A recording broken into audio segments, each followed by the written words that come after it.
Dalam nama Bapa dan Putra dan Roh Kudus. Amin. Bersama saya, Diakon Vino Batvin, dalam edisi renungan Minggu 27 Oktober 2024, hari Minggu biasa ke-30. Saudara-saudariku yang terkasih, alangkah indahnya memiliki seorang ayah atau bapa keluarga yang sungguh-sungguh menjaga, melindungi, serta memberikan kesejahteraan kepada seluruh anggota keluarganya. Namun yang sering terjadi belakangan ini adalah kita menemukan sosok bapa atau kepala keluarga yang tidak bertanggung jawab, yang hanya suka menghabiskan uang untuk mabuk-mabukan, berjudi, kurang memperhatikan kesehatan, pembinaan mental, dan pendidikan anak-anak, serta lebih menekankan sikap otoriter atau main hakim sendiri terhadap istri dan anak-anak.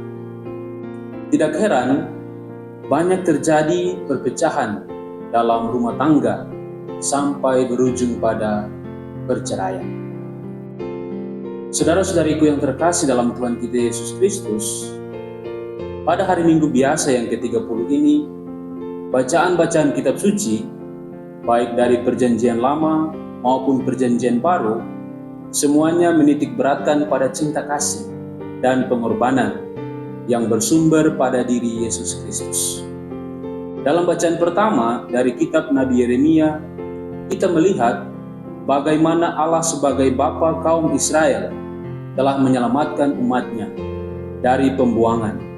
Bahkan mereka yang buta dan lumpuh, ibu hamil, dan yang melahirkan semuanya dituntun dalam pengharapan akan memperoleh kebahagiaan sejati di dalam Allah.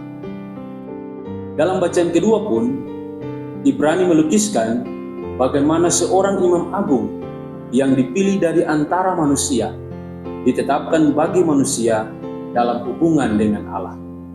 Sehingga dalam mempersembahkan kurban, hendaknya kurban itu diperuntukkan bukan hanya bagi dirinya sendiri, tetapi juga bagi orang lain. Sama halnya dengan Yesus Kristus yang adalah imam agung sejati. Ia tidak mengangkat dirinya sendiri, tetapi diangkat oleh Bapa dan diutus ke dunia untuk menyelamatkan semua orang dari dosa. Itu sebabnya dalam Injil Markus yang kita dengarkan pada hari ini, kita menyaksikan betapa besarnya belas kasih dan pengorbanan yang ditunjukkan oleh Yesus kepada Bartimeus, seorang pengemis buta yang karena imannya memperoleh kesembuhan. Saudara-saudariku yang terkasih dalam Tuhan kita Yesus Kristus, dengan demikian sebagai orang Kristen, kita patut bersyukur kepada Tuhan karena kita memiliki Bapa yang murah hati, penuh cinta dan pengorbanan kepada umatnya.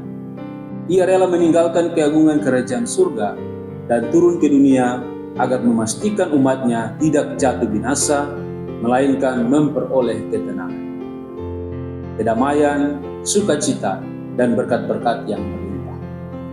Lebih daripada itu, ia juga rela wafat di kayu salib untuk menebus dosa-dosa umat manusia. Saudara-saudari, mari kita memiliki hati seperti Yesus, hati seorang bapa yang penuh cinta, rela mengorbankan dirinya demi kebahagiaan dan keselamatan anak-anak. Cinta dan pengorbanan yang kita lakukan dalam iman akan Yesus akan membawa sukacita dan kebahagiaan bagi sesama dan mendatangkan keselamatan abadi bagi kita. Tuhan memberkati kita semua. Salve. Dalam nama Bapa dan Putra dan Roh Kudus. Amin.